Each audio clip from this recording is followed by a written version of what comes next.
उत्तराखंड में भारी बारिश का कहर जारी है। कई इलाकों में बाढ़ जैसे हालात बन गए हैं। राज्य में अब तक 52 लोगों की मौत हो चुकी है। इस बीच केंद्रीय गृह मंत्री अमित शाह ने उत्तराखंड जाकर बाढ़ प्रभावित इलाकों का हवाई सर्वे किया और स्थिति का जायजा लिया। उत्तराखंड में बारिश ने तबाही मचाकर रखी है, जिसके बाद प्रभावित इलाकों का हवाई सर्वे खुद गृह मंत्री अमित शाह ने किया।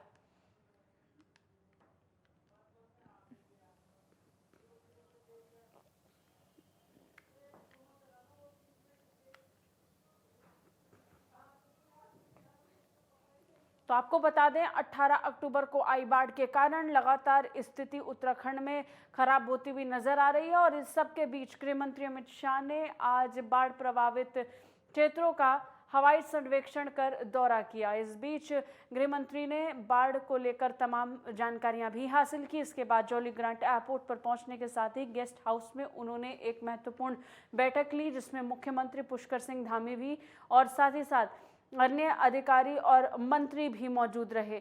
इस बीच तमाम जगहों का, इलाकों का हवाई सर्वेक्षण गृह मंत्री अमित शाह ने किया, जहां उन्होंने बाढ़ प्रभावित इलाकों का दौरा किया। तस्वीरें भी निकलकर सामने आई, जहां पर वो हेलीकॉप्टर में बैठकर लगातार स्थिति का जायजा ले रहे थे, मुआयना कर रहे थे। अभी तक नुकसान का ठीक तरीके से अंदाज़ा नहीं लग पाया। अनुमान यही है कि लगभग 6000 करोड़ रुपए का जो नुकसान है वो उत्तराखंड को हो गया है। बाढ़ की वजह से आम लोगों को घरों की क्षति हुई है, रहने खाने की दिक्कत इस समय उत्पन्न हो रही है, जिससे सरकार को निपटना है, राज्य सरकार को निपटना है। इसके अलावा जो नुकसान सड़कों को, पुलों को हुआ है और इसको लेकर के भी नदी किनारे इलाके भी जो बाढ़ की चपेट में आए हैं, उसको लेकर के भी निपटना है।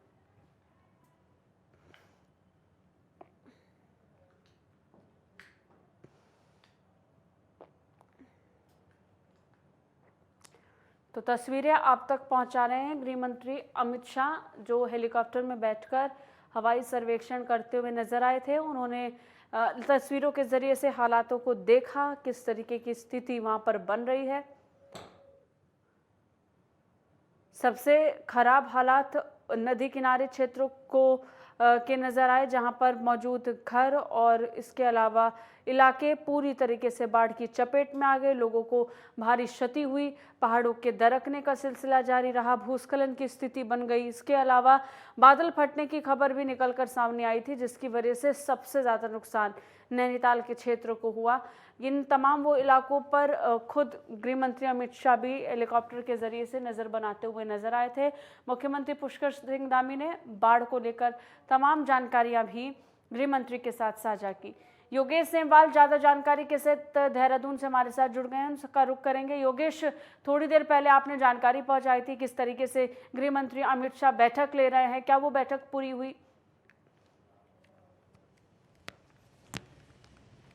बिल्कुल साची, अभी बैठक खत्म हुई और गृह मंत्री बाहर आए, उन्होंने प्रेस ब्रीफिंग की, बताया कि स्थिति कैसी है। सबसे बड़ी बात जो उन्होंने शुरुआत किया, उन्होंने बोला कि 26 घंटे पहले जो केंद्र ने प्रदेश सरकार को बता दिया था कि स्थिति ऐसी हो सकती है, उसकी वजह से जानमाल का नुकसान बहुत कम हुआ है। जो खासतौर पर उन्होंने कहा कि जो मृत्यु दर है वो बहुत कम रहा है और सिर्फ इसकी वजह ये रही कि बहुत जल्दी ऐसी चीजें बता दी थी। बाकी उन्होंने कहा कि स्थिति बहुत गंभीर है। सबसे बड़ी बात यह है कि जिस तरह से सभी कह रहे थे कि स्थिति गंभीर है, उसको उन्होंने भी माना कि हाँ स्थिति गंभीर है। उन्होंने पूरा हवाई सर्वेक्षण किया। उसके बाद उन्होंने बताया कि फिलहाल जो है एनडीआरएफ की 17 टीमें, एसडीआरएफ की 60 टीमें, साथ ही पुलिस, पीएसी ये भी मौजूद है और वो पल पल हर चीज पर नजर बनाए हुए हैं। लगातार वो बचाव राहत जो काम है वो कर रहे हैं। पूरी ब्रीफिंग बताई उन्होंने कि किस तरह की स्थिति है। थोड़ा सा आपको बताना चाहेंगे, उन्होंने बताया कि एक रेलवे ट्रैक को नुकसान हुआ है, कुछ दिन में उसे भी खोल लिया जाएगा। इसके साथ ही बिजली की उपलब्धता के बारे में उन्होंने बताया, क्योंकि सबसे ज्यादा जरूरी होती है कि बिजली सही समय पर पहुंच जाए, क्योंकि स्थिति कई सारी चीजें उसको संभालना होता है बिजली से। तो उन्होंने कहा है कि जिन जगहों में बहुत ज्यादा गंभीर स्थिति पैदा हो गई थी, वहां पे 60% से ज्यादा अब बिजली पहुंचने लगी है, यानी स्थिति काफी जो है वो सामान्य हो चुकी है। उसके साथ ही उन्होंने बताया कि 100 जो है 3500 का रेस्क्यू किया गया, यानी 3500 लोगों का रेस्क्यू किया गया है। एनडीआरएफ, एसडीआरएफ, पुलिस बल, स्थानीय प्रशासन द्वारा 3500 लोगों का रेस्क्यू किया गया है। उन लोगों को सुरक्षित स्थानों में पहुंचाया गया है। इसी के साथ अगर बात करें तो उन्होंने बताया कि हर बार, हर समय प्रधानमंत्री जो है नरेंद्र मोदी खड़े रहते हैं और उसी तरह से इस बार भी खड़े हैं, पूरी तरह से प्रदेश के साथ खड़े हैं। केंद्र सरकार प्रदेश के साथ खड़ी है। बात करें कि राहत सबसे योगेश, जो ये बड़ा तो सवाल था कि रेस्क्यू पैकेज कितना से दिया पहले जाएगा, का कितना जिक्र हम पैकेज कर रहे हैं, क्या नुकसान हुआ, नुकसान के बाद किस तरीके से स्टेप लिए गए।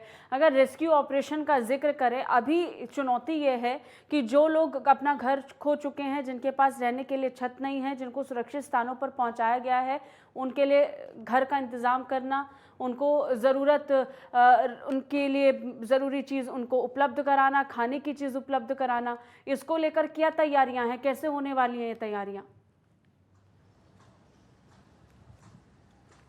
बिल्कुल यही सवाल उनसे किया गया था, क्योंकि जब हम बात करते हैं कि रेस्क्यू ऑपरेशन चल रहा है, वो हो चुका है, तो दूसरा सवाल खड़ा होता है कि अब किस तरह से लोगों को राहत दी जाएगी। तो सबसे पहला सवाल जो था वो यही था, बड़ा सवाल, कि अब क्या राहत पैकेज जो है प्रदेश सरकार को कितना मिलेगा, किस तरह से पूरा का पूरा केंद्र उनकी मदद करेगी। तो उन्होंने कहा 2 दिन का सर्वे होगा, 2 दिन का सर्वे के बाद जो कुछ सामने आएगा उसके बाद ही पूरी स्थिति सामान्य हो सकेगी कि केंद्र सरकार किस तरह से मदद करेगी, कितना पैकेज दिया जाएगा। उन्होंने कहा कि कुछ दिन पहले ही हमने 250 करोड़ रुपए प्रदेश सरकार को दिए हैं। उत्तराखंड एक ऐसा स्थान है, उन्होंने भी माना इस बात को, कि जहां पर देवीय आपदाएं समय कई बार आ जाती हैं और इस साल प्रदेश में तो कई बार आई हैं। इस वजह से 250 करोड़ रुपए अभी दिया गया, लेकिन पूरा सर्वे कराया जाएगा। उस सर्वे के बाद ही तय होगा कि कितना देना है। भले प्रदेश सरकार ने 6000 करोड़ रुपए के लगभग उन्होंने कहा है कि इतना नुकसान हुआ है, लेकिन योगेश, अगर 6000 करोड़ रुपए का नुकसान आका जा रहा है और अभी 250 करोड़ की जो राहत राशि है वो केंद्र सरकार की तरफ से दी गई, तो ये अपने आप में बहुत बड़ी राशि है। केंद्र सरकार को ये उपलब्ध करानी है, ये बड़ी चुनौती है। राज्य सरकार को इस राहत कोष को जो भी उनको मिलने वाला है उसके आधार पर चीज़ों को दुरुस्त करना है। समय बहुत कम है, अभी सर्दी का मौसम आना है, आपदा की स्थिति सर्दियों में भी लगातार बनती है। आने वाले दिनों के लिए भी तैयारी अब कर लेनी चाहिए योगेश, समय ये आ चुका है।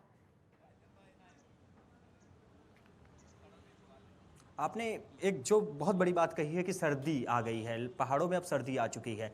जिनका घर टूटे हैं वो लोग किस तरह से रहेंगे, जिनके घरों में मलबे चले गए हैं वो लोग किस तरह से अपनी रातों को गुजारेंगे, ये बड़ा सवाल खड़ा होता है। इसलिए बहुत तेजी करनी होगी। भले गृह मंत्री ने कहा है कि 2 दिन में सर्वे करा लेंगे और हो सकता है कि आर्थिक पैकेज कुछ दिन में मिल जाए, 1 हफ्ते 1.5 हफ्ते में जो है आर्थिक पैकेज मिल जाए, लेकिन अपने स्तर पर भी प्रदेश सरकार को अब बहुत काम करना है, अपने स्तर पर भी बहुत कुछ सुचारू करना है। पीठ थपथपाई है जरूर, अमित शाह ने मुख्यमंत्री की तारीफ भी की, उन्होंने कहा बहुत अच्छा काम किया इस दौरान उन्होंने, और लगातार अच्छा काम कर रहे हैं, लेकिन इसी पीठ जो थपथपाई है उसे आगे बढ़ाना है और भी अच्छा काम भी करना है, क्योंकि अभी राहत बचाव जो काम बहुत ज़्यादा करना है। उसके बाद लोगों को, जिन लोगों के घर टूट गए हैं, लोगों के घरों में मलबा चला गया है, लोगों को आर्थिक नुकसान हुआ है, उनके मवेशी जो है कईयों के मर गए हैं तो कईयों के बह गए हैं, इस वजह से बहुत परेशान है।